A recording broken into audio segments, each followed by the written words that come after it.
Pagsasalaysay ni Abalo. Panahon ng 1986. Lugar ng Agusan del Norte. Isang masayahing bata noon si Abalo, na nasa 7 taong gulang pa lamang ng panahong yun, nang nagtungo sila sa malaking ilog para umano magselebra ng outing ang pamilya. Subalit sa hindi inaasahan sa mga panahong yun, hindi sinasadyang nakaligtaan ng mga magulang itong si Abalo na nagtungo sa malakas na agos ng ilog, kung saan naging dahilan ng kanyang pagkaanod roon. At nang malingat na nga umano ang kanyang mga magulang, nakitang mabilis na inaagos ng tubig itong si Abalo. Pilit man nila yung habulin at languyin, subalit dahil sa lakas ng current ng agos ng tubig, walang humpay na tinangay itong si Abalo hanggang sa hindi na ito makita na nilamon na ng tubig. Wala nang nagawa ang kanyang mga magulang kundi umiyak na lang. Dahil kapag kalikasan na ang gumawa ng paraan, mahirap itong pigilan. Lalo pat sa mga panahong iyon ay bata pa lamang si Abalo na wala pa rin gaanong sapat na lakas para kontrolin ang kanyang katawan upang kahit papano man lamang ay maisalba ang kanyang sarili. Anak, patawad. Dahil sa aming kapabayaan ay napahama ka. Hindi ko mapapatawad ang sarili ko. Julio, wala nang anak natin. Sana man lamang ay matagpuan ang kanyang katawan upang kahit papano masulyapan natin siya hanggang sa huli ng kanyang buhay. Wala na tayong magagawa, Mabel. Hindi natin ginusto nangyari sa ating anak at hindi natin yung sinasadya. Huwag mo ang sisihin ang sarili mo. Sana nga lang ay makita ang kanyang katawan para naman may burol natin siya na mas maayos. Nagpatuloy ang paghahanap sa katawan ni Abalo. Kahit na ang mga barangay tanod ay nakipagtulungan na sa kanila para lamang mabilis na mahanap ang katawan ng bata. Subalit sa nakalipas na araw, buwan at taon, wala nang nakitang katawan ni Abalo. Kahit man lamang ang kanyang tsinelas ay patuloy na lamang na naging alaala sa paglamon sa kanya ng rumaragasang tubig.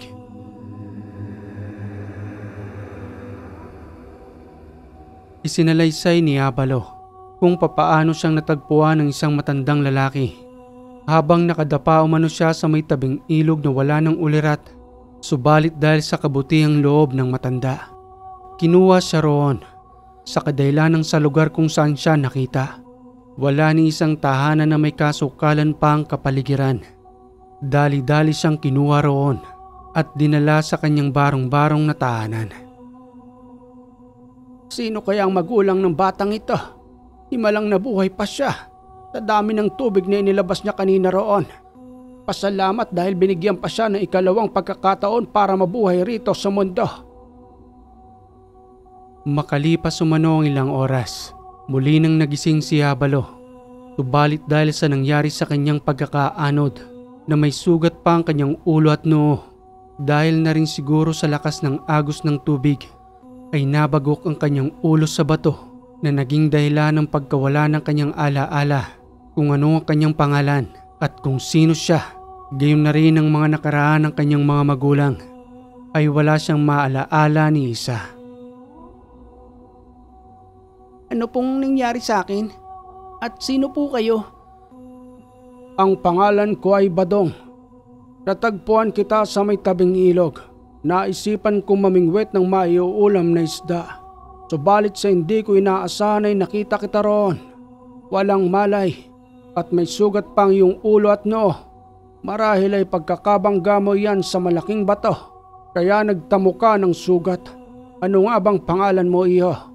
Upang maihatid kita sa iyong mga magulang. Pangalan? Hindi ko po alam kung sino ako at kung ano po ang pangalan ko. Wala po kong pangalan, Lolo Badong, at hindi ko po alam kung anong nangyari sa akin. Pasensya na po kayo, sumasakit po ang ulo ko. Baka po pwedeng makahingi po ng tubig. Dagling kumuha ang matanda ng mainom at nang maibigay na nga iyon kay Abalo. Uhaw na uhaw ang bata hanggang sa humingi pa ito ng pagkain na muli namang pinagkalooban ng matanda.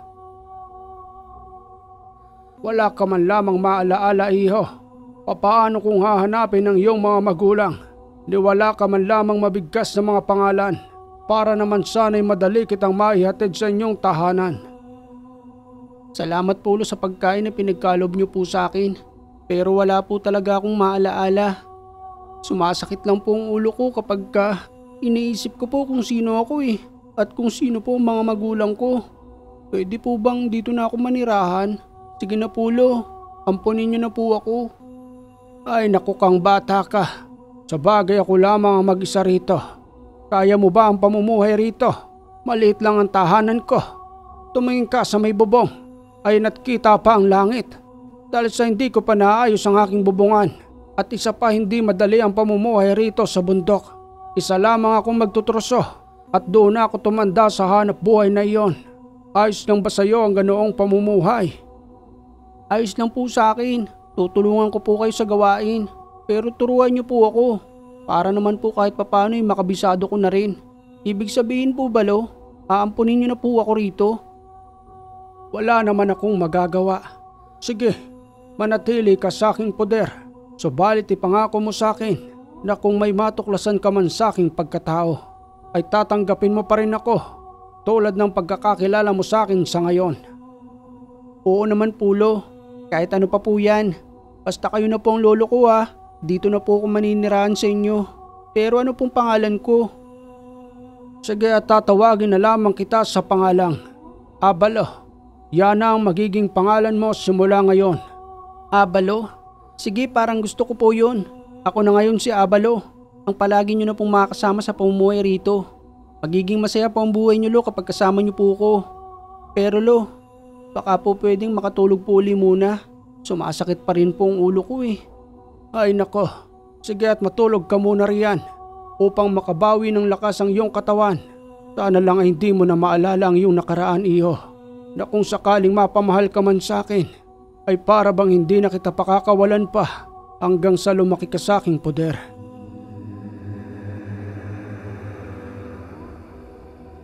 Kinabukasan sa murang edad ni Abalo, kasama na siya ng kanyang lolo sa pangunguha ng mga troso na maaari nilang maibenta para pagkakitaan ng salapi. Hindi man legal ang kanilang pagtutroso, subalit yun lang ang pamumuhay na kinagisna ng kanyang lolo na sa paglipas ng panahon ay natutunan na rin ni Abalo. Lo, sapat na po ba ang mga ito? Ayos na yan, iho. Pabayaan mo na dyan at ako na magbubuhat niyan. Halika na rito at kumain. Hindi ka ba napapagod? Kanina ka pang pauli-uli riyan. Salamat sa lagi mong pagtulong sa akin. Napakasipag mong bata ka. Maupo ka na rito. Kapag marami-rami nang nalilikom nilang mga troso, idinadaan iyon ng matanda sa may ilog upang hindi sila mahirapan sa pagtungo sa kabilang baryo kung saan nandudoon ang kanilang suking mamimili. Subalit ng mga panahong bata pa si Abalo, hindi pa'y sinasama ni Lolo Badong upang maiwasang may makakilala sa kanya sa kadahilanang ang batang yun ay napamahal na sa matanda. Ayos na ba sa'yo ang mga trosong yan? Ayos na ayos ito, Badong. Magaganda ang trosong dinadala mo rito. Kahit kailan hindi pa ako nabigo sa'yo. Kapag may kailangan pa ako magsasabi kagad ako para hindi naman ako maubusan rito. Marami rin kasing mamimili. Kapag ka pinapapowers ako na ito pinagkakaguluhan na ng mga tao para bilhin. O siya, sige Mike. Alis na rin ako. Salamat sa pagbili mo ng aking mga troso. Pagsabi ka lang, para naman ura-urada ay maihanda ko sa iyo at hindi maantala ang iyong negosyo. Sa kabila ng katandaan ni Lolo Badong, hindi na maiwasang magtaka ni Abalo sa kadahilanang may pambihira pa rin itong lakas para buhatin ng malalaking troso at dalahin sa kanyang mga suki roon na kanyang pinagbebentahan.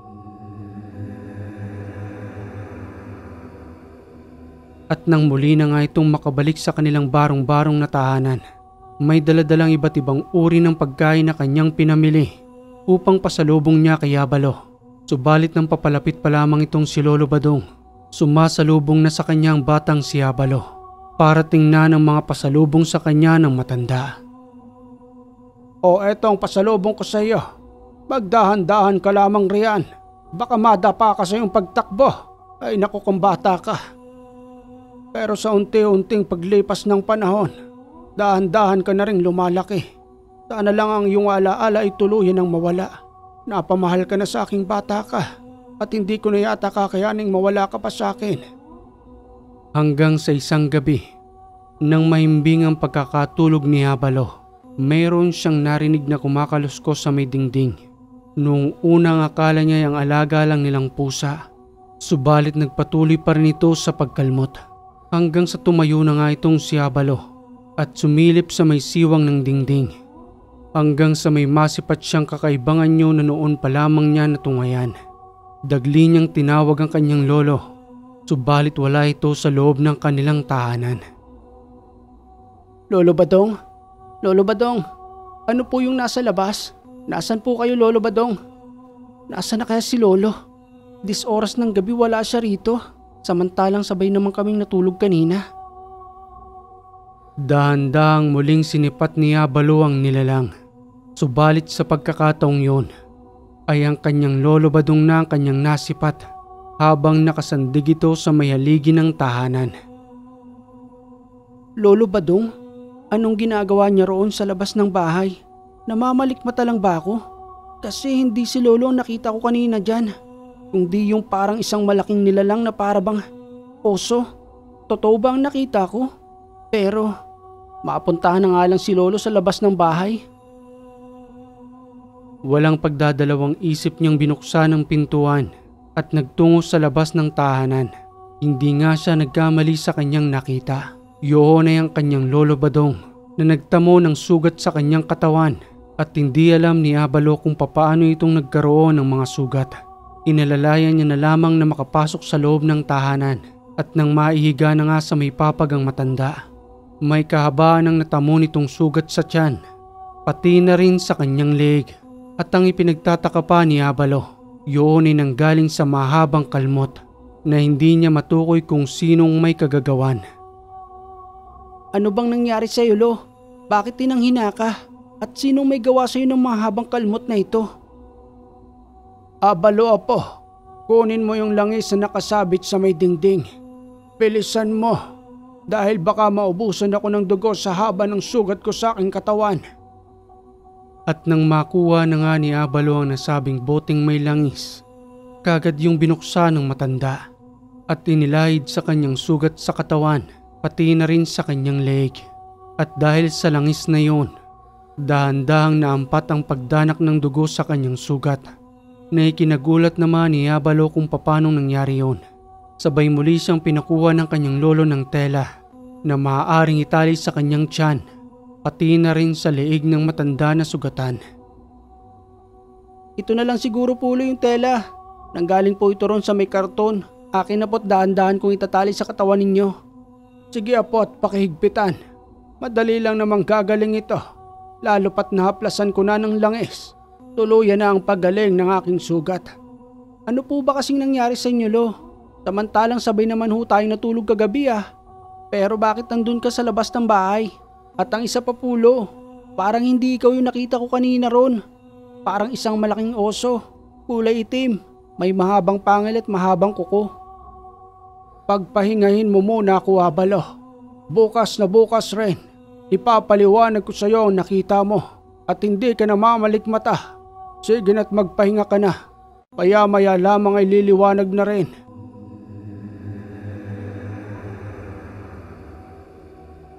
Kinabukasan nga ng umaga, muli namang nakatulog itong si Abalo.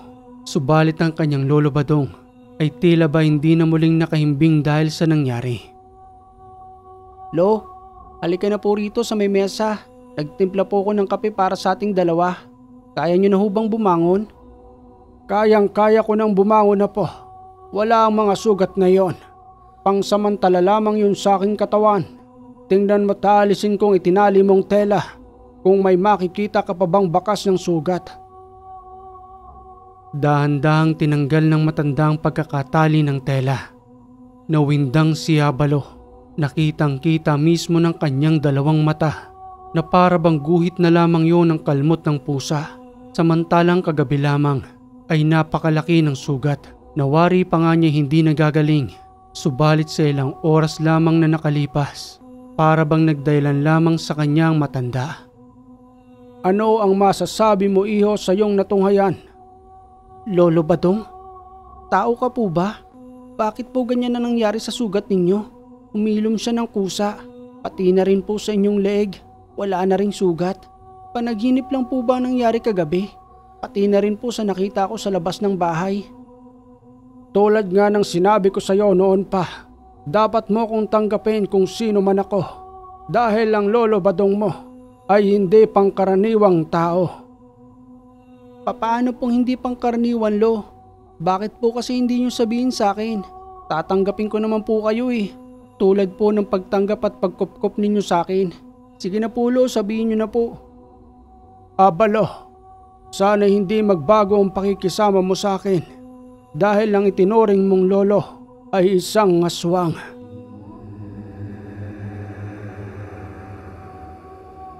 Aswang? Ano pong ibig sabihin nun, Lo? Kaming mga aswang ay may kakaibang abilidad. Kaya naming manggaya ng iba't ibang uri ng hayop. Depende sa aming kagustuhan at kung paano iyon makakatulong sa amin. Subalit hindi lahat ay may kakayanang magbagong anyo. Iba't ibang uri kami. At iba't ibang uri rin ang ugali. Ang iba sa amin ay kumakain ng tao at ang iba naman ay hindi.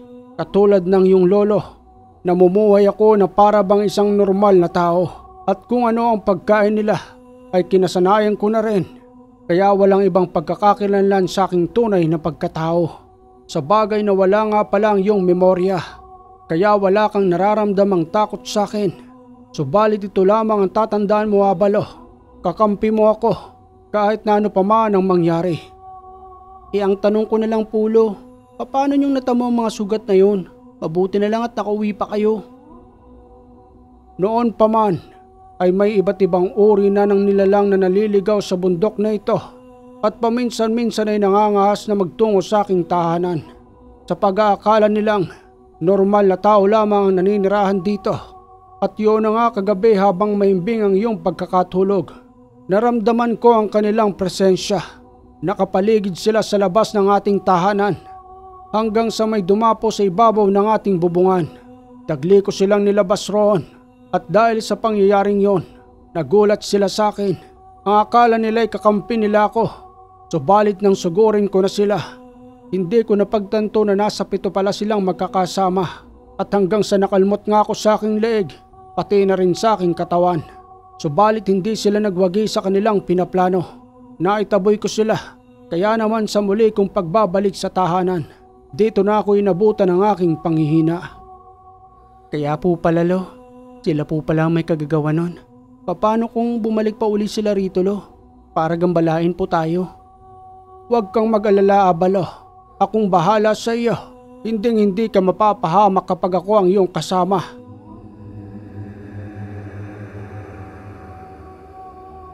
Makalipas pa ang ilang taon, lubusan ang nagbinata si Abalo. Nakatulong niya sa pagkuha ng mga troso, pati na rin sa pagbubuhat at paglalagari, hanggang sa pagdadala sa kanilang mamimili ng troso, na kung saan ay dinadaan nila sa may ilog, patungo sa kabilang bayan. Lo, napakalakas ng agos. Kaya nyo pa rin ho ba? Kung gusto nyo ho, ako na lang magdadala sa kabilang bayan. Dahil baka rin na kayo ng malakas na agos na ito. Tumatanda na ho kayo, Lo, at yun ho ang inaalala ko. Ay naku, Apo, dito na ako tumanda sa pagdadala ng troso. Kabisado ko na ang bawat agos ng tubig rito. At isa pa, pwede naman akong sumampa sa may troso. Nakatali naman sila ng baging ng maayos. Kaya wala kang dapat na ipag-alala sa akin, Abalo. Kalabaw lamang ang tumatanda. Lolo naman nagbibiro pa. Hindi ako nagbibiro, Abalo. Itong pamamaraan na ito ang pinambuhay ko sa iyo. Ang tanong ko ikaw ba kaya mo? Oo naman, Lo. Kanino pa ba ako magmamana kung di sa'yo? Ay nako, nang bola ka pa. At nang makarating na nga sila sa kabilang bayan sa pamamagitan ng ilog, isa-isa nilang binuhat ang mga troso sa may gilid. Katulong na rin ang mga tauhan ni Mang Mike. Basang-basa na kayong maglolo. Halina muna kayo rito at magkape. Malakas pa rin talaga itong lolo mo, Abalo. Wala pa rin kupa sa pagtutroso. Sige na't maupo na muna kayo riyan. Eto ang kape. nang mainitan man lamang yung sikmura ninyo. Sinabihan ko na nga si Lolo Mang Mike na ako na lang magdadala ng troso rito, pero ayaw niyong pumayag. Kalabaw lang raw kasi ang tumatanda. Hindi talaga papayag yung lolo mo. Yan na yung pinaka-exercise niya, kaya hindi talaga yan magpapaiwan sa bahay ninyo. Maya-maya pa'y binayaran na sila ni Mang Mike ng sapat na salapi para sa daladala nilang troso. At nang makuha na nga nila ang pera, nagpaalam na rin sila roon sa kadahilanang magtutungo pa umano sila sa isang merkado upang makabili ng kanilang pangangailangan sa tahanan. Lo, ang bait talaga nun ni Mang Mike, no? Kahit kailan na hindi ka binitawan sa iyong pagtotroso, magpanggang sa ngayon siya pa rin ang bumibili sa atin. Aba ay syempre naman, ay napakagaganda ng mga kahoy na daladala natin. Kahit naman sino hindi makakahindi roon, tutubo ka ng mas maayos kaysa naman sa mga kahoy na maganda lamang sa labas. Pero kapag biniyak mo na ay wala ng laman sa loob. Sa pagiging eksperto ko sa pagtotroso, sa paghawak ko pa lamang sa isang puno, bago ko pa yan itumba, sigurado na ako hindi ako mapapahiya sa aking pagbebentahan. Kaya nga ikaw ang idolo ko, Lo, pagdating sa pagtotroso.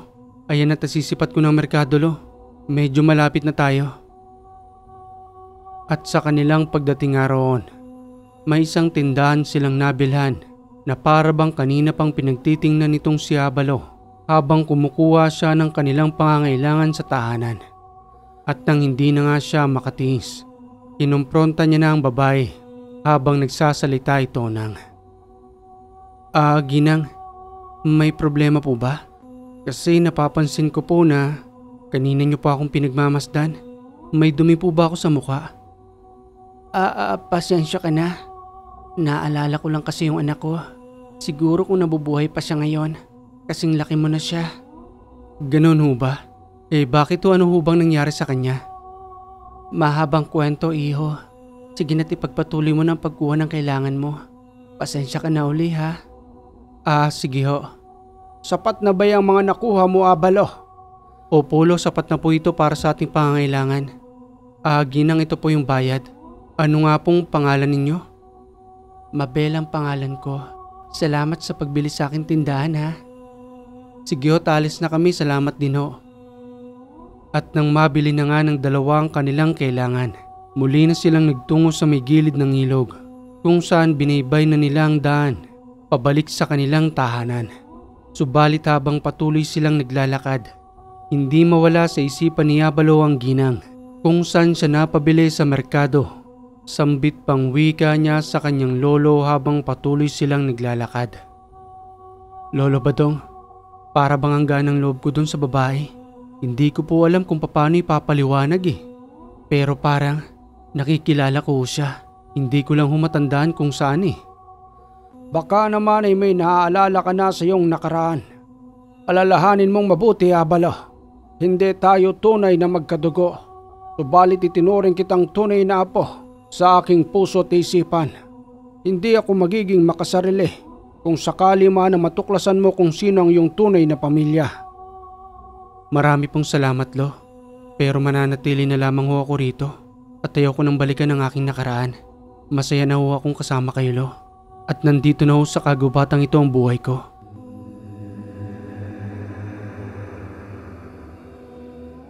Makalipas pang ilang taon, dahil nga sa unti-unti nang tumatanda ang kanyang lolo, dumating na siya sa puntong madalas na lamang itong nakahiga sa kanilang papag. Samantalang itong si Abalo nang naghahanap buhay para sa kanila hanggang sa isang araw ay tinawag siya ng kanyang lolo.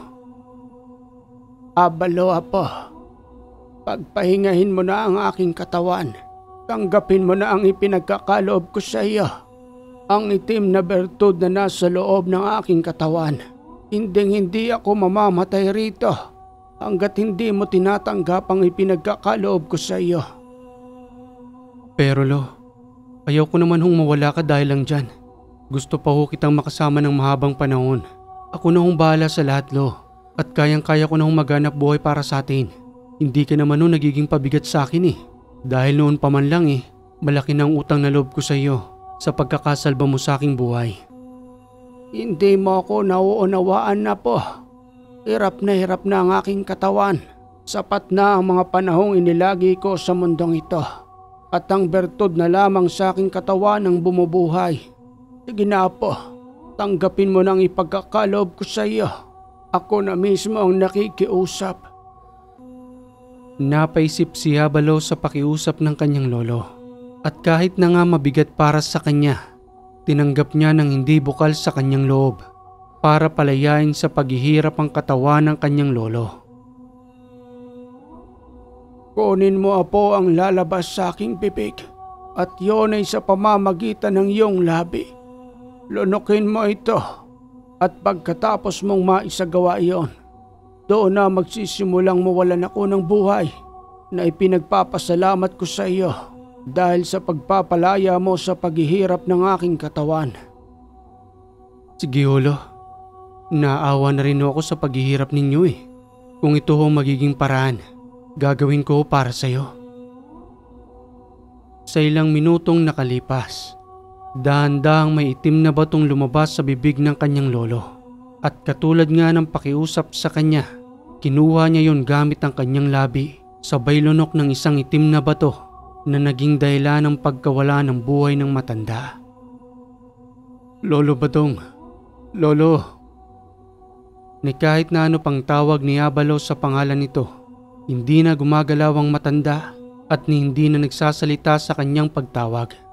Madali niya yung pinulsuan, subalit wala na talagang buhay ang matanda. Ayon pa sa pakiusap nito sa kanya, naibaon ang kanyang katawan sa likuran ng tahanan. Isinagawa naman iyon ni Abalo at naiwan na lamang siya sa kanilang kubong nag-iisa. Malungkot man ang pagkawala ng kanyang lolo, subalit kinakailangan niyang mamuhay na mag-isa. Pabulong na wika pa niya sa kanyang sarili. Hindi ko alam kung paano ako magsisimula. Nasanay na akong kasama si lolo sa maliit na tahanang ito. Bahala na. Siguro sa paglipas ng araw, mawawala rin ang bigat ng pakiramdam kong ito.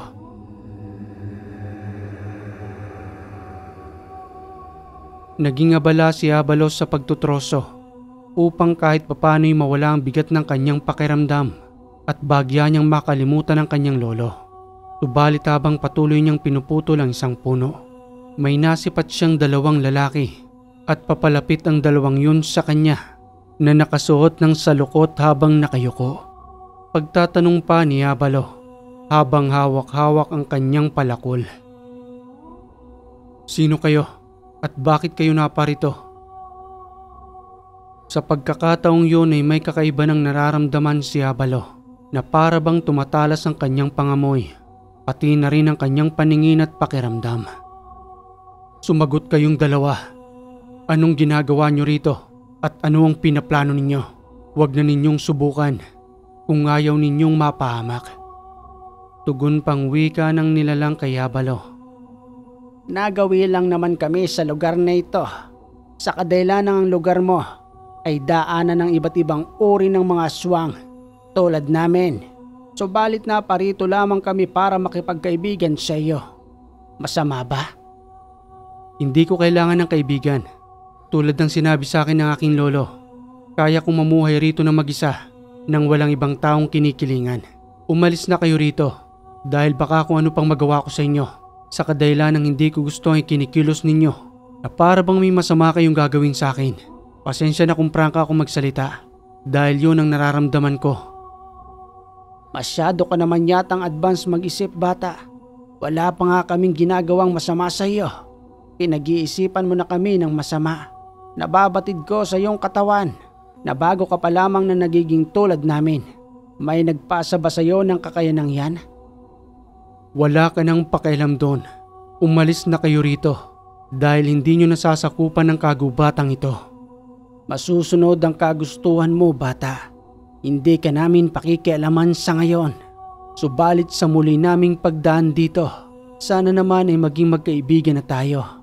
Wala namang masama doon, di ba? Inihampas ni Abalo ng malakas sa may puno ang kanyang palakol na nagpapahiwatig ito na itigil na ang kanilang kakulitan hanggang sa maya-maya pa'y lumayo na ang dalawa na hindi man lamang niya nasulyapan ang pagmumuka dahil sa nakayukuang mga ito na natatakpan ng kanilang mukha ng salakot. Akala siguro ng mga ito may isa nila ako. Dito na ako lumaki sa kagubatang ito. At hindi lang silang dumaan dito. Marami nang nagpapanggap. Hindi ko kailangan ng mga kaibigang tulad nila. Magiging masamang impluwensya lamang sila sa akin. Ano ako, baliw? Dadampot ako ng isang bato na ipupukpok ko rin sa sarili kong ulo?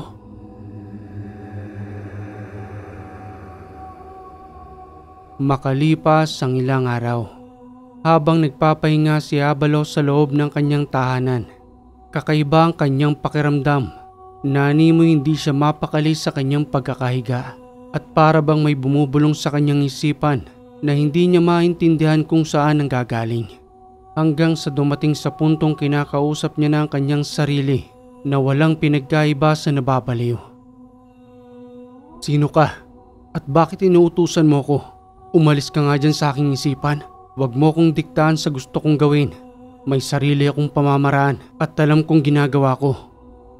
Abalo, huwag mong ikaila sa iyong sarili dahil ako ang bubuhay sa iyong pagkatao. Tinanggap mo ang kahilingan ng matanda, kaya dapat ay tanggapin mo rin ako sa iyong sarili. Sa kadahilan ng isa na tayo at ako na ang magiging gabay mo sa iyong pagkatao. Tinanggap ko lamang yon dahil ayaw kong mahirapan si Lolo habang buhay.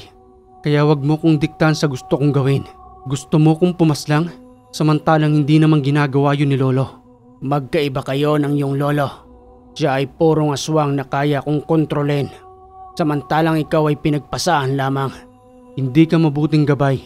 Kung ako sa'yo, umalis ka na lamang sa katawan ko. Nakikiusap ako. Yun naman ang hindi maaari, Abalo. Kapag pumanaw ka na at may pinagpasahan kang ibang tao, doon lamang ako lilikas at lilipat sa ibang katawan. Kung hindi ka makakaalis sa aking katawan, wag mo kong diktahan at ikaw ang sumunod sa gusto kong gawin dahil ako nang nagmamay-ari sa'yo at hindi ikaw ang nagmamay-ari sa akin. Ipinasa ka sa akin ng aking lolo hindi para gumawa ng masama kundi para magpakabuti na kung sakasakali kinakailangan pang makatulong sa iba at hindi para mamiruisyo. Saludo naman ako sa tapang mo, Abalo. Paano kung hindi kita tulungan kapag namimiligro ang buhay mo sa ibang mga uri ng aswang? May magagawa ka ba? Ikaw na mismo nagsabi, iisa na tayo ngayon at alam kong hindi mo ko pababayaan dahil ayaw mo ring mawala ng katawan ng pagkukublihan, tama ba? Dahil kung sakaling mamatay ako, sa kangkungan ka rin pupulutin. Nakuha mo ang pag-uugali ng iyong lolo, Badong. Sige at susundin kita. Ikaw na ang magiging amo ko ngayon. Subalit wag mong kalilimutang pakainin ako ng atay ng hayop tulad ng ginagawa ng iyong lolo. Kahit yun na lang ay masaya na ako. Walang problema. Ano nga bang pangalan mo? Tawagin mo na lamang ako sa pangalang Imaw. Yon ang tawag sa akin ng iyong lolo. Ako ang gabay ng bertud na nasa loob ng iyong katawan. Sige, Imaw. Hayaan mo bukas na bukas rin. Pakakainin kita ng atay ng hayop. Subalit hanggang dun lang. Wala akong nakitang masamang ginagawa ni Lolo. Kaya nga akala mo siguro makakalusot ka sa akin, ano? Wala na siyang narinig na nagsalita sa kanyang isipan. Kaya naman nagpatuloy na sa pagpapahinga itong si Abalo. Hanggang sa kinabukasan sa kanyang pagising. Nagkatay siya ng 6 na manok na kanyang alaga. At ang mga atay nito ay kagad niyang inihaw at isa-isang nilantakan. Siguro naman ay nasunod ko ng gusto mo. Hindi man kalakihan ang mga atay ng manok, pero sapat na yun para sa pangangailangan mo. Kaya pala nakikita ko si Lolong atat-natat sa pagkain ng atay ng manok. Ikaw pala nag-uutos sa kanya noon. Hindi kita sasanayin sa pagkain ng hilaw na hayop, tulad ng kinagisnan mo kay Lolo. Dahil ayaw kong mas lumalim ang kasamaan mo at pati ako ay madamay dahil doon. Masusunod, Abalo. Subalit kapag nakakaramdam ako ng gutom, wag mo kong kalilimutang pakainin ng atay. Yun lang ay masayang masaya na ako. Ipinagpatuloy ni Abalo ang kanyang pag-iipon ng troso at gamit ang mga trosong yon, pati na rin ang mga ritaso ng kahoy, ay unti-unti niyang isinaayos ang kanyang tahanan. Sa kadahilan ng may kalumaan na ito at ilang taon na rin ang nakalipas, nagkaroon na ng iba't ibang uri ng laki ng butas ang dingding dahil sa may kalumaan ng barong-barong. Subalit habang abala siya sa pag-aayos ng kanyang tahanan, mga bandang 6:00 na yun ng hapon, Nag-aagaw ng dilim at liwanag nang may isang matandang lalaking lumapit sa kanya. Madungis ang pananamit nito habang may daladalang tungkod na nagwiwika sa kanya ng, Iho, pwede ba akong makainom ng tubig? Uhaw na ako. Napakalayo ng nilakbay ko para makarating rito. Walang pag-aalinlangan na kumuha ng tubig si Abalo sa kadahilanang wala naman siyang kakaibang nararamdaman sa matanda. Bukod sa kakaibang itsura nito na may mahabang balbas at mahabang kulay puting buhok. Ito na po yung tubig ninyo. Maraming salamat sa iyo, Iho. Napakabuti mo naman sa akin. Siya nga pala, ikaw talaga ang sinadya ko rito. Binatang magtutroso. Ano hong ibig sabihin ninyo? Ipinaubaya ka sa akin ng iyong lolo. Noong nakaraang gabi lamang ay napanaginipan ko siya. Pumasok sa aking panaginip ang kanyang kaluluwa at nakikiusap ito sa akin. Nagabayan umano kita dahil baka samantalahin ka ng gabay ng bertod na nasa loob ng iyong katawan. Sino ka ho ba? At bakit alam mo ang patungkol sa bertod na yon? At ginagamit mo pa si lolo? Isa sa matalik na kaibigan ng iyong lolo. Pero sa katunayan ay hindi na kami nagkikita noon. Matagal na panahon na. Dahil na rin sa layo ng aking gampanin at kung saan saang lugar ako napupunta. Isa akong ermitanyo na walang tamang destinasyon. Kung saan lang ako mapadpad at pakiusapan, doon ako magtutungo para gampanan ang aking misyon. Ermitanyo? Wala akong nababanggit sa akin si lolo patungkol sa ermitanyo. Pero nababakas ko naman sa iyong isipan at mga mata na wala kayong masamang layunin sa akin. Maaari ho kayo manatili sa aking tahanan. Pero sa ngayon ay inaayos ko pa ho ito dahil na rin sa may kalumaan na. Kung ano man ho ang pakiusap sa inyo ng aking lolo, nagpapasalamat ho ako sa inyo. Dahil na kahit malayo ang lugar na ito, ay pilit nyo pa rin akong pinuntahan. Siya nga ho pala, hindi ako magpapatalo sa aking gabay. O't baguhan ho ako sa larangang ito. Pero alam ko ang tama at mali, yun lang ay sapat na para sa akin. Pinapahanga mo naman ako, batang magtutroso. Wala kang kapintasan sa ngayon. Na para bang tulad ng kumupkop sa iyo na si Badong, may paninindigan at isang salita. Mabuti naman kung gayon. Hindi ako mahihirapang gabayan ka hanggang sa lubusan mong makontrol ang iyong sarili at isipan. Maaari ba akong pumirmerito sa iyong tahanan? Siguro naman ay mga ilang buwan lang at aalis na rin ako rito. Kapag natapos ko ng misyon na pakiusap sa akin ni Badong, nasa kabilang buhay na pala siya. Hindi ko pa malalaman kung hindi pa ako dinalaw ng kanyang espiritu. Sige ho't wala akong problema sa akin. Kahit pa ilang taon kayong manirahan dito. Ay salamat naman kung gayon, Iho. Makakalapat ng maayos ang aking likuran sa pagkakahiga. Dahil kung saan-saan lang rin ako natutulog bilang isang ermitanyo. Minsan ay sa ilalim lang ng puno. Minsan naman ay sa ilalim ng masukal na damuhan. Basta kung saan ako abutan ng antok, doon na ako matutulog.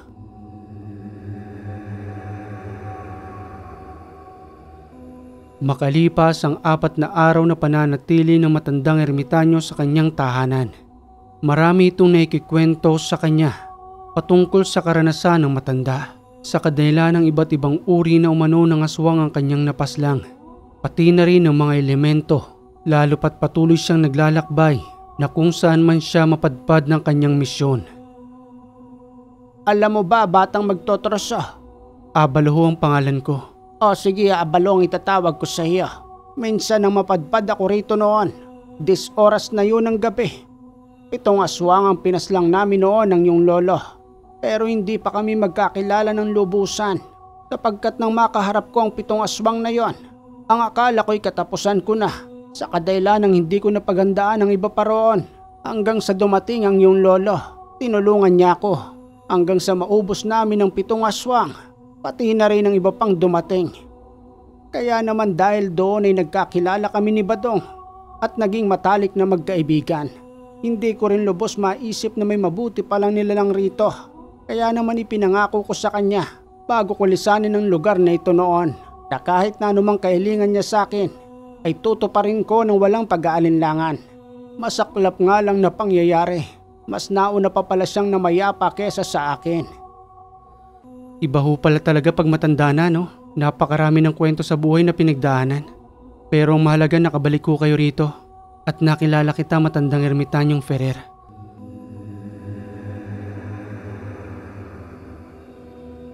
Isang gabi ay may naramdaman ng matanda.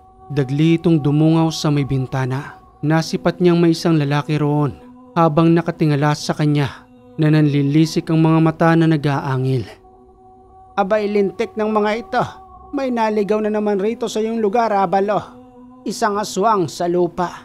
Ikaw na ba ang bahala rito? O ako nang papas lang sa kanya? Ako na hong bahalang humarap sa kanya. Dito ko masusubukan kung anong kakayanan ni Lolo. Tigat ikaw may kagustuhan niya, Abalo. Panonoorin lamang kita rito. At kung sakali man na alanganin ka, re-responde ako sa iyo. At ako nang bahala sa nilalang na yan. Gamit ang pambihirang lakas ni Abalo, itinulak niyang papalayo ang nilalang at nang matungo ito sa masukal na damuhan, mabilisan niya iyong sinugod. Makalipas lamang ang ilang minuto, may narinig ang matanda na sumigaw na para bang kinakatay ang isang nilalang, subalit sa pamamagitan palayo ni Abalo. Grabe naman ang batang ito. Napasobra yata ang pagtuturo ko. Walang awa kung pumaslang ng naliligaw na nilalang sa bundok na ito. At sa mulingang pagbabalik ni Abalo, duguan ang kanyang kasuotan magmula sa kanyang dibdib hanggang sa kanyang pantalon. Ano ba yan, Abalo? Sobra naman ang pagkalat ng dugo sa iyong katawan. Para naman yatang galit na galit ka roon sa nilalang. Ikaw pa ba ang Abalo na inalagaan ng lolo badong mo? Napabuntong hininga si Abalo nang muli siyang manumbalik sa kanyang sarili habang nagsasalita sa matandang ermitanyo nang, "Pasensya na po kayo. Bahagya akong napangibabawan ng gabay ko sa kadahilanang ito pa lamang ang una sa aking pagpaslang." Ayos lang naman yon, Abalo. Basta uli-uli sa susunod. Huwag mong pababayaang lukubin ka ng iyong gabay. Sa kadahilanang itim pa rin siya. Malaki pa rin ang porsyento na masama ang iyong gabay. Kaya mag-iingat ka sa pagsanib sa iyo. Dahil baka magulat ka na lang. Normal na tao na pala ang pinapaslang mo. At hindi na ang mga katunggali mong katulad nila. Masusunod po, matandang ermitanyo. Hayaan niyo po't babantayan ko ang aking sarili. Sige na't maglinis ka na ng iyong katawan. Napakabaho mo na. Ilang linggo ring nanahimik ang kagubatan. Kaya naman nakapagpatuloy si Abalo sa pagkuha ng mga troso na kanya namang dinadala kay Mang Mike. Subalit sa pagkakataong yun, nang sapat na ang maipong troso ni Abalo sa tabi ng ilog, muli siyang nakapagpasya na magdala kay Mang Mike. Ngunit sumama naman ang matandang ermitanyo, kapalit ng kanyang lolo badong na makakatulong. "Sigurado ka ho ba, Mang Ferrer? Baka ho sumakit ang tuhod ninyo. Hindi ho basta-basta ang sasagupahin nating tubig. Aayon ho tayo sa lakas ng agos na ito upang makarating roon sa kabilang bayan.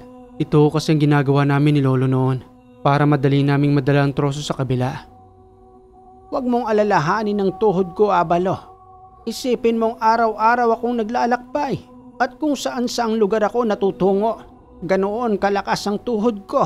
Kaya wala kang dapat na ipangamba. At isa pa ay sasakay naman ako sa ibabaw ng troso. Kapag ka hindi ko na kaya, pwede naman yatang magpahinga. Ay, sige ho, kayong bahala. Kapag tumatanda na talaga matigas ng ulo. Ano ikanyong sinasabi mo, Abalo? May binubulong-bulong kaya tariyan? Wala naman ho. Sige ho, tara na't magpatianod na tayo sa ilog. Subalit habang binabaybay nila ang malakas na agos ng tubig sa ilog, nababatid ni Abalo na mas lalo pa itong lumalakas dahil sa pagbugso ng isang malakas na ulan na daladala ng malakas na amihan. Malayo-layo pa tayo, Mang Ferrer. Sa tingin ko ay kinakailangan muna nating dumaong sa gilid dahil hindi natin kakayanin ang malakas na agos na ito. Hindi siya pangkaraniwan sa ngayon. Baka kung saan tayo pulutin. Mabuti pa nga. Doon tayo sa may malilim na parte na iyon. Sa tingin ko ay mas maayos tayo makakapagkubli roon para hindi madala ng tubig ang mga troso. At nang makarating na nga sila sa gilid na iyon, patuloy pa rin ang pagdilim ng paligid dahil sa makulimlim na panahon na daladala ng malakas na ulan. Bakit pa kasi hapon mo na napili magdala ng troso? Ayan tuloy. Baka abutan tayo ng gabi rito. Pasado 5:30 na. Ano pa bang aabutan natin doon? Malamang ay sarado ng mamimili ng troso. Pasensya na po Mang Perer. Kanina maayos naman ang panahon. Siguro maya-maya... Bitawan ninyo ang binatang magtutroso. Dahil kung hindi, papaslangin ko kayong 3. Sino ba kayo? Itong troso lang naman ang kailangan namin. At kung hindi nyo ibibigay sa amin ito, papipilitan kaming kitlan kayo ng buhay. Pati ba naman itong troso? Pinag-iinteresan nyo pa. Pwede naman kayong manguha ng sarili ninyo. Hindi yung pinaghirapan ng ibang tao gusto nyo pang kunin. Lumaban kayo ng patas at marangal. Hindi yung panglalamang ang ginagawa ninyo. Patitiis nyo bang ipakain sa inyong pamilyang hindi nyo pinaghirapan? Matabil ang dila ng matandang ito. Akin na yung tabak at titigpasin kong ulo ng matanda. Kayo nang bahala sa isang yan. Laslasin nyo na ang leeg na parang manok. Abay, sinusubukan nyo talaga kami Mga lapastangang kawatan. Sige, subukan mong lumapit. Tingnan lang natin kung tatalabyang daladala mong tabak.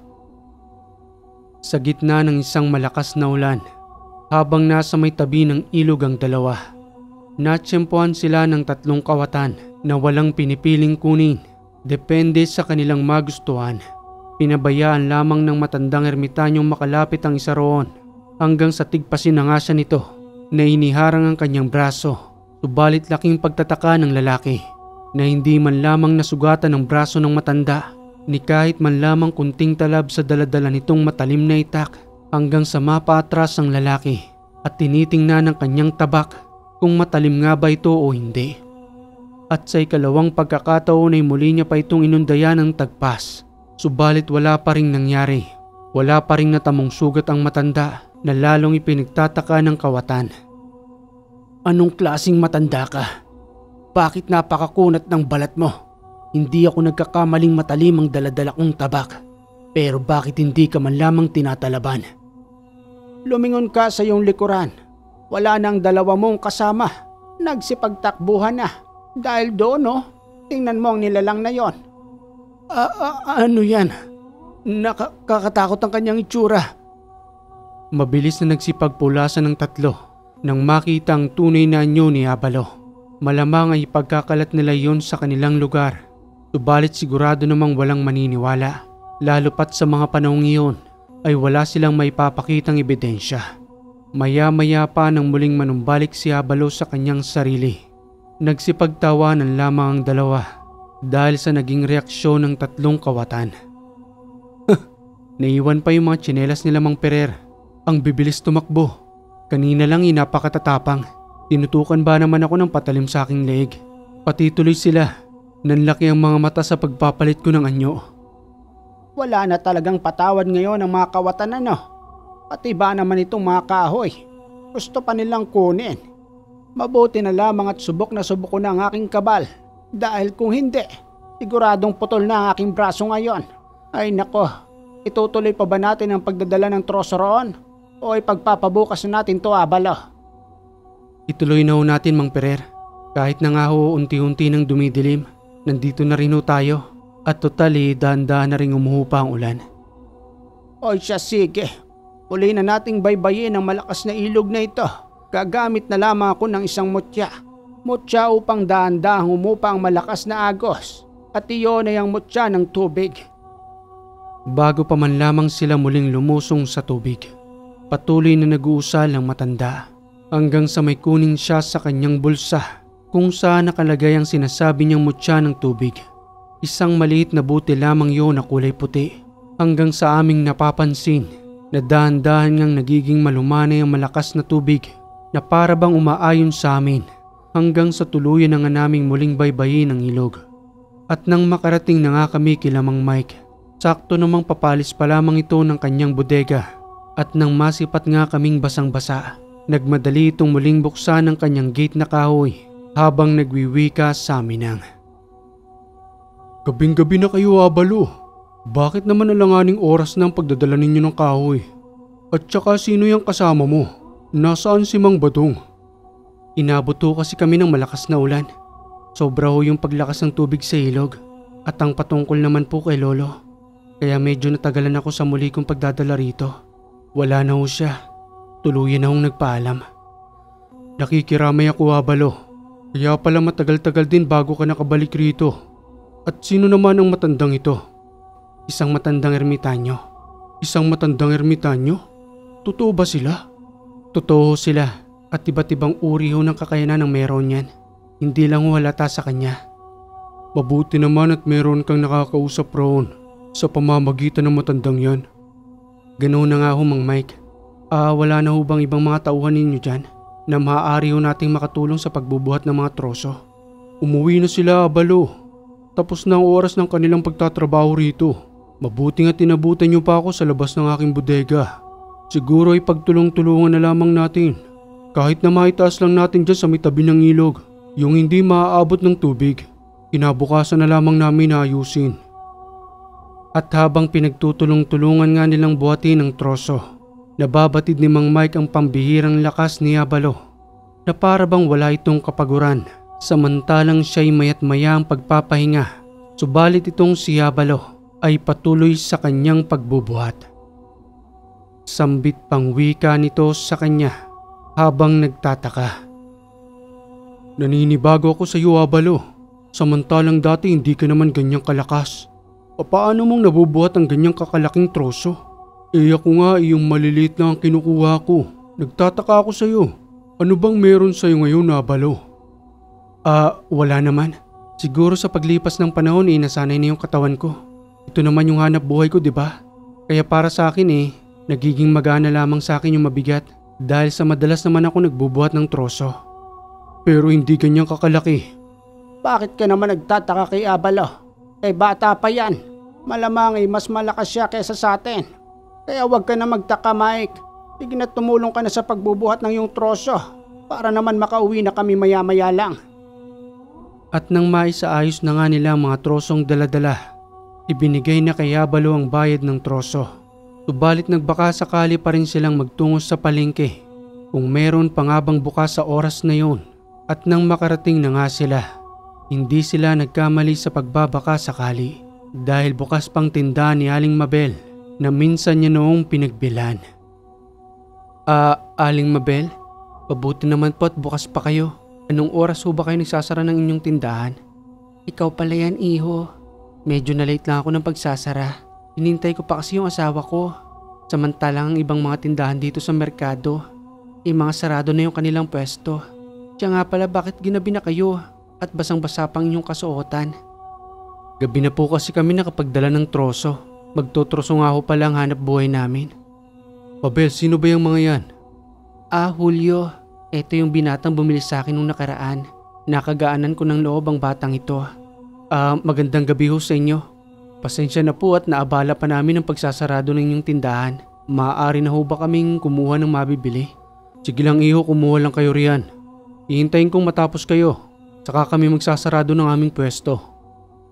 Nagmadali silang kumuha ng kanilang kailangan hanggang sa maisipan ni Abalo na magubad ng kanyang damit. Dahil sa basang-basa pa ito ng tubig sa ilog. Hanggang sa mapansin ni Aling Mabel ang balat sa kanyang likuran, ang kanyang palatandaan sa nawala niyang anak.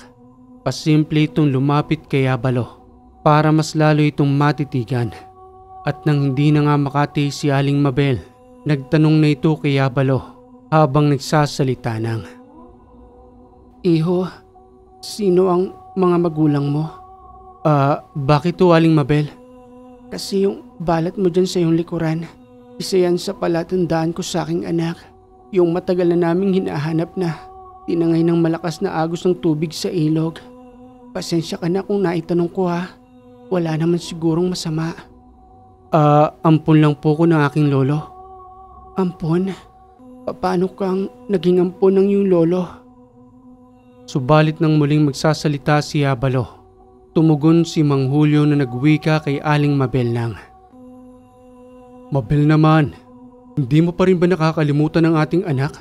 Matagal na panahon na ang nakalipas. Pinapahirapan mo naman ang sarili mo.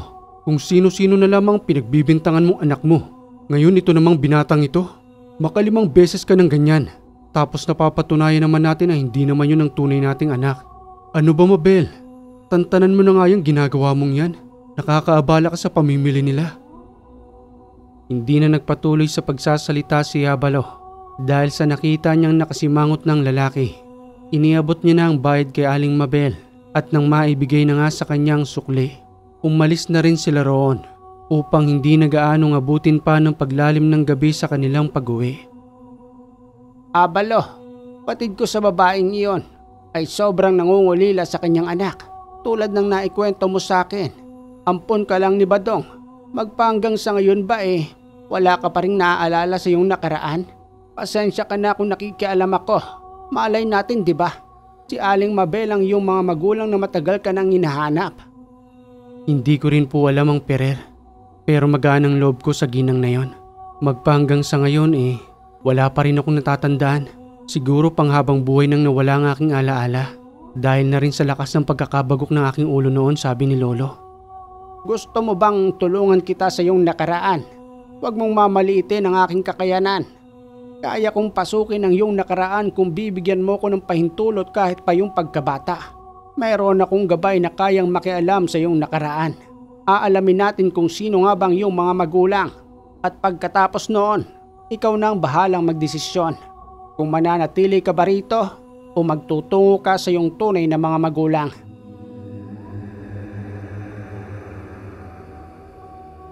Sa kalagitnaan ng ilog habang binabaybay nila ang daan patungo sa kanilang tahanan, huminto sa pagsasalita ang matandang si Mang Perer sa kadahilanang may nararamdaman siyang kakaiba na nandoon sa unahan na kanilang daraanan. Bahagya tayong kumuble, Abalo. Kakaiba ang nararamdaman ko sa may unahan. Tila ba may 5 nilalang doon at sigurado kung hindi ako nagkakamali. Halika't dahan-dahan tayong lumapit upang lubusan nating masipat kung ano nga ba ang kanilang ginagawa roon. Dahil na rin sa talas ng pangamoy ni Abalo, alam niya na kung anong uri ng nilalang ang nanduroon sa kanilang unahan. May pinagsasalu-saluan ng mga ito. Hindi nila mawari kung tao ba iyon o hayop. Hanggang sa lumapit na nga ang dalawa upang gambalain ng mga iyon. Oy kayo, bakit ba kasi napapadalas ang pagdaan ninyo rito? Ginagawa nyo ng tambahin ng lugar na ito at madalas pang dito kayo nagdadala ng inyong pagkain. Ano na naman ba yung pinagsasalu-saluan ninyo? Sabay-sabay na napalingon sa kanyang 5 nilalang habang duguan ang kanilang mga labi. Tumayo ang isa roon at lumapit sa harapan ni Abalo. Ikaw ba ang aswang na magtuturso rito? Akala mo wala kaming alam patungkol sa iyo. Madalas lamang kaming dumaraan dito. Pero hindi ka namin pinakikialaman. Gusto mo bang sumabay sa aming pagkain? Halika, pagsalu-saluhan natin ang karne na nandoon sa aking likuran. Pasensya ka na kaibigan, hindi ako kumakain ng hilaw sa kadahilan ng hindi ako tulad ninyo. Nagmamaang-maangan ka pa dahil ba dyan sa kasama mong matanda?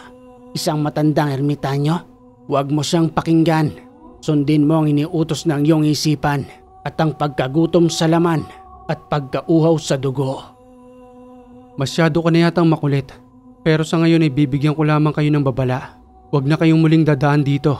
Magtungo kayo sa mas malayong lugar at hindi sa kagubatang ito. Tara na po Mang Perer, hayaan na ho natin sila dyan. Hindi kayo maaaring umalis. Mukhang nagmamatapang ka na yata, bata. Wala kang karapatan na pagbawalan kami rito. Dahil hindi ikaw ang nagmamay-ari ng lugar na ito. Kung ayaw mo na kaming muling makita, 2 lang ang maaari mong gawin. Paslangin mo kami o ikaw ang papaslangin namin. Dahil sa mga sinabing yun ng nilalang, muling napalingon si Abalo at bumalik sa kinaroroonan ng nilalang. Abalo, dito lamang ako. Ikaw na ang bahala sa kanila. Mukhang humahaba na yata ang sungay ng mga yan dahil sa walang sumusupil sa kanila rito. Kaya malayang ginagawa ang kanilang kalukuhan. Nagmistulang bahagang buntot ng kanyang mga kasama nang kaagad na paslangin ni Abalo ang nagmamatapang naswang. Tatakas pa kayo? Babawasan kong masasamang tulad ninyo rito sa kagubatan. Kabisado kong lugar na ito, kaya kahit saan man kayo magtago ay hahanapin ko kayo.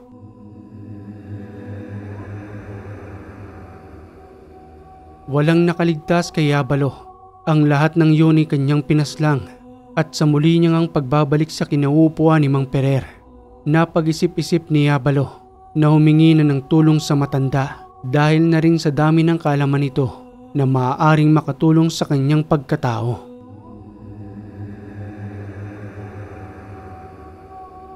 Kinabukasan ng umaga, agad na isinagawa ng matanda ang hiling ni Yabalo na pasukin ang kanyang nakaraan sa pamamagitan ng gabay ng matandang ermitanyo. Makalipas lamang ang ilang oras, nagsalita ang matanda. Inamin niya sa binatang magtutroso na ang kanyang mga magulang ay si Aling Mabel at si Mang Julio. Isinalaysay niya rin ang nakaraan kung papaano siyang napadpad sa tabing ilog at nang lubusan ng malaman ni Yabalo, nakiusap rin siyang tanggalin ang bertud sa kanyang katawan upang mawala na ang bisa ng pagkakasalin sa kanya ng kanyang lolo Badong. Subalit tumanggi ang matanda sa kadahilanang hindi na umano iyon mawawala sa kanyang katawan maliban lamang kung mamamatay na siya na may ibang tao siyang pagsasalinan. Hindi nagaksaya ng oras si Yabalo para magpakilala sa kanyang tunay na mga magulang. Maluwag naman siyang tinanggap ng mga iyon at laking tuwa nga nila sa muling pagbabalik ni Yabalo sa kanilang tahanan. Matagal ko nang dinarasal, Yabalo. Alam kong buhay pa ang anak ko, kaya naririto ka na ngayon. Ang tatay mo lamang ang negatibo. Palagi niyang sinasabi sa akin na wala ka na. Pero bilang nanay, kakaiba ang pakiramdam ko nang una kitang makita. Kaya hindi ako nagkakamali na ikaw nga ang anak ko. Maraming salamat sa iyong pagbabalik, anak. At maraming salamat sa nag-alaga sa iyo. Dahil naging mabuti kang tao. Abalo, tapos na ang aking misyon. Siguro naman ay matutuwa nito si Badong sa kadahilanang nakita mo ng tunay mong mga magulang. Papaano ba yan? Kinakailangan ko nang umalis. Malayo-layo pa rin ang aking lalakbayin. Huwag ka nga palang mag-alala dahil tanggap na rin ng iyong mga magulang ang bago mong pagkatao. Wala ka nang may tatago sa kanila. Basta isa puso mo na lamang ang kabutihan upang hindi ka lamunin ng kadiliman. Marami hong salamat, Mang Perer, sa pagtulong ninyo sa akin. Sana ho balang araw ay makabalik kayo rito. Yun din ang nais ko, pero hindi ko alam kung kailan. Subalit hindi ko makakalimutan ang lugar na ito. Magmula sa pagkakakilala namin ng iyong lolo Badong hanggang sa iyo na isang magtutursong aswang sa Agusan del Norte. Okay mga kaiwaga, maganda ang kwento ni Yabalo. Nanggaling sa isang masayahing bata na inagos ng malakas na tubig hanggang sa pasahan ng kanyang lolo Badong sa bagong uri ng kanyang pagkatao. Ang kaibahan nga lang niya, hindi siya masama tulad ng iba na kaya niyang kontrolin ang kanyang sarili at makisalamuha sa ibang mga tao. Kung nagustuhan mo ang kwentong ito mga kaiwaga, palambing naman po ng like and share. At kung hindi ka pa nakaka-subscribe, click mo na yung subscribe button dyan, pati na rin yung bell para updated ka sa ating mga bagong kwento. Muli mga kaiwaga, maraming salamat sa lagi ninyong pagantabay dito sa Ang Hiwaga.